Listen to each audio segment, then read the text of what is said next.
Hello दोस्तों, आप देख रहे हैं रसोई विभाग की। दोस्तों, आज मैं आपके लिए लेकर आई हूँ बहुत ही मज़ेदार खजूली की रेसिपी। इस रेसिपी को आप एकदम हलवाई जैसे परफेक्ट तरीके से घर पर बनाकर तैयार कर सकते हैं। इसे देख लेंगे तो हर बार इसी तरीके से बनाएंगे और बाजार से खाना भूल जाएंगे। तो आइए आज की रेसिपी शुरू करते हैं। तो इसके लिए हमने यहाँ पे 500 ग्राम मैदा लिया है।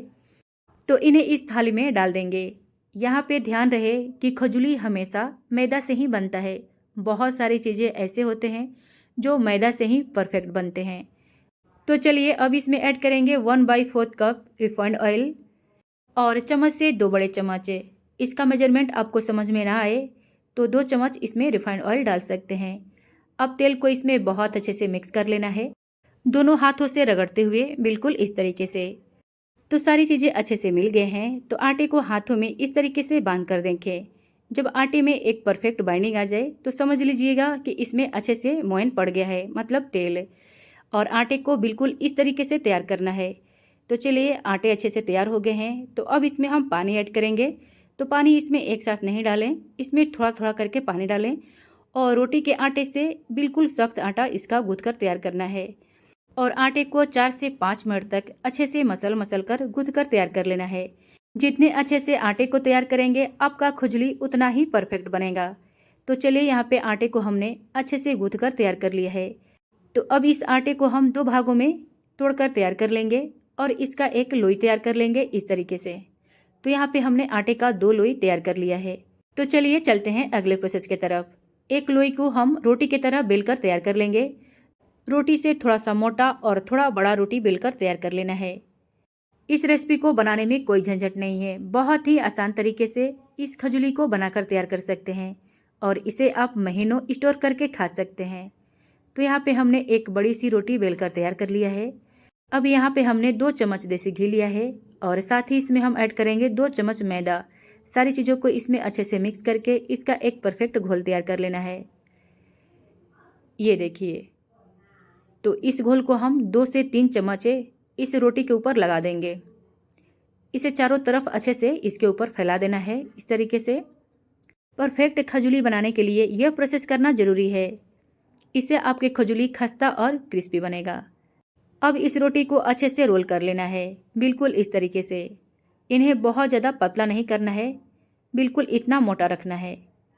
अब रोल का जो साइड का पार्ट है इसे काट कर निकाल देना है और इसके छोटे छोटे आटे का पीसेस काट कर तैयार करना है। इस तरीके से तैयार कर लेंगे तो खजूली बनाने में बहुत ही आसानी होगी।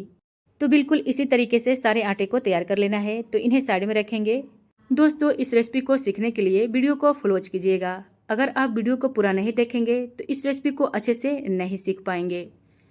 तो चलिए एक पीस को हम अच्छे से बेलकर तैयार कर लेते हैं। तो इन्हें बिल्कुल रोटी की तरह बेलकर तैयार करना है, बिल्कुल रोटी की तरह पतला।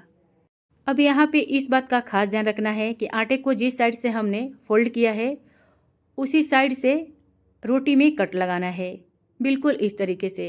अब इन्हें पतले पतले पीसेस में काट कर तैयार कर लेना है। तो बाकी की रोटी इसी तरीके से तैयार करना है। अब इनको उठाकर हम साइड में रखेंगे।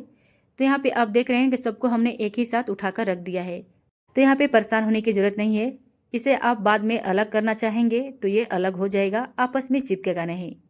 तो ये देखिए, तो बिल्कुल इसी तरीके से सारे रोटियों को तैयार करना है। जितना इसे बनाना आसान है ये खाने में उतना ही मज़ेदार रेसिपी है। इसे आप एक बार बना लेंगे तो हर बार इसी तरीके से बनाना पसंद करेंगे। दोस्तों, आज की रेसिपी आप सभी को कैसी लगी कमेंट में ज़रूर बताइएगा। अगर आप मेरे चैनल पे नए हैं तो चैनल को सब्सक्राइब जरूर कर दीजिएगा और इस वीडियो को फेसबुक पेज से देख रहे हैं तो पेज को फॉलो जरूर कर दीजिएगा।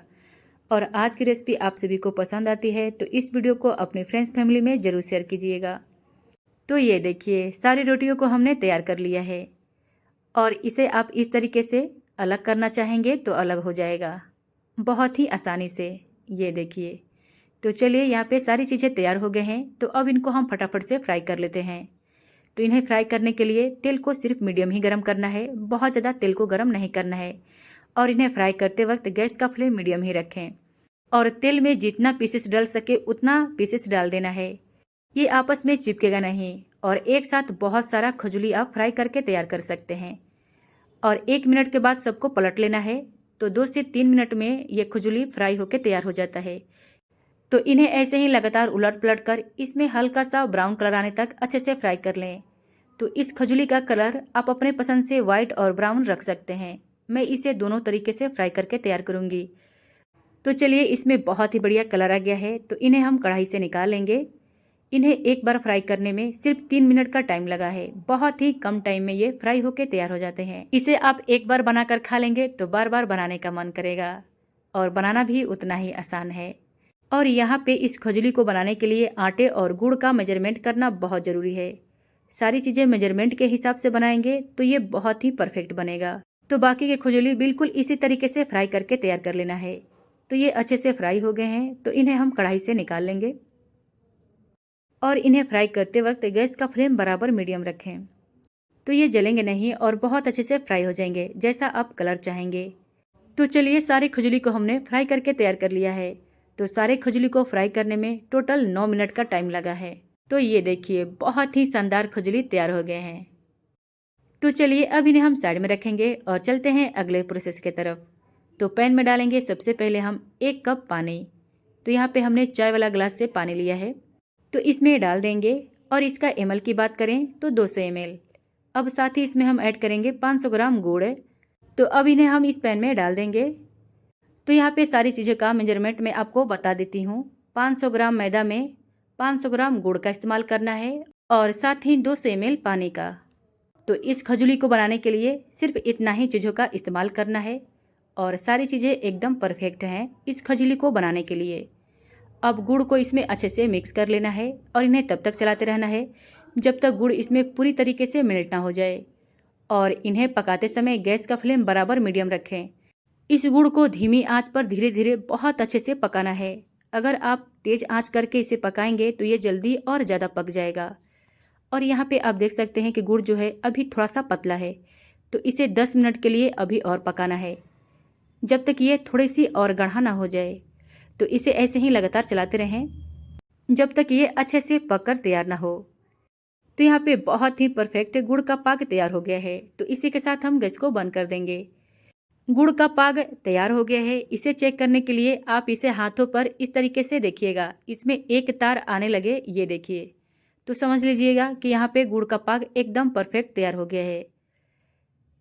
तो बिल्कुल इसी तरीके से आप इसे चेक करके तैयार कर लें। तो इसे मैं आपको पानी में भी डालकर दिखाती हूँ। यहाँ पे इस खजूली को बनाने के लिए गुड़ का पाक अच्छे से तैयार करना बहुत ज़रूरी है। अगर ये ज़्यादा पक जाएगा, यहाँ पे गुड़ को ना ज़्यादा पकाना है और ना ही कम। पानी में डालने के बाद गुड़ इकट्ठा हो गया है। समझ लीजिए कि यहाँ पे आपका परफेक्ट गुड़ का पाक तैयार हो गया है। तो बिल्कुल इस तरीके से गुड़ को चेक करके तैयार करें, ये देखिए। और यहाँ पे गुड़ ठंडा होने के बाद कुछ इस तरीके से हो गया है, ना ये ज़्यादा गाढ़ा है और ना ज़्यादा पतला। तो बिल्कुल इस तरीके से गुड़ का पाक तैयार करना है। तो सारी चीज़ें तैयार हो गए हैं, तो चलते हैं अगले प्रोसेस की तरफ। यहाँ पे मैं आपको सारी चीज़ें परफेक्ट तरीके से दिखा रही हूँ, कोई दिक्कत ना हो और इसे आप बहुत आसानी से बना सकें। अब इस खजूली को हम इस बड़े से बाउल में डाल देंगे, और साथ ही इसमें हम डालेंगे तैयार किया हुआ गुड़ का पाक। तो इस गुड़ के पाक को एक साथ इसमें नहीं डालना है। इस कलछुल के सहायता से 1 से 2 कलछुल इसमें इस तरीके से डाल दें। उसके बाद गुड़ और खजूली को अच्छे से मिक्स कर लें। उसके बाद फिर 1 से 2 कलछुल डालें और इसमें अच्छे से मिला लें। तो बिल्कुल इस तरीके से इस गुड़ के पाक को इसमें डालना है। एक साथ डाल देंगे तो गुड़ इसमें अच्छे से नहीं मिलेगा। अब सारी चीज़ों को इसमें बहुत अच्छे से मिक्स कर लेना है इस पलटा के सहायता से। और इसे मिक्स करते समय इस बात का ध्यान रखें कि सारी चीज़ों को आराम से इसमें मिक्स करें, नहीं तो खजूली इसमें टूट जाएगा। तो चलिए, एक बार फिर से इसमें हम गुड़ के पाक को डालेंगे। तो अब लास्ट में हम इसमें पूरा गुड़ के पाक को डाल देंगे। तो बिल्कुल इस तरीके से इन्हें तैयार करना है। इस तरीके से तैयार करेंगे तो ये बहुत ही टेस्टी बनेगा। और इन्हें फिर से अच्छे से मिक्स कर लें। अब इन्हें 15 मिनट के लिए अच्छे से चारों तरफ इसमें फैलाकर छोड़ देना है, ताकि ये बहुत अच्छे से ठंडा हो जाए। ठंडा होने के बाद इन्हें कोई डब्बा या कंटेनर में भर कर रख दें और 1 महीने तक इन्हें खा सकते हैं। ठंडा होने के बाद ही खाने के लिए परोसे। तो ये लीजिए, आपकी सुपर टेस्टी और क्रिस्पी गुड़ की खजूली तैयार है। तो है ना बनाना आसान। इसे आप गुड़ के जगह चीनी में भी बना सकते हैं, पर गुड़ में ये ज़्यादा स्वादिष्ट बनता है। और यहाँ पे आप देख सकते हैं कि बहुत ही ज़्यादा क्रिस्पी बना है।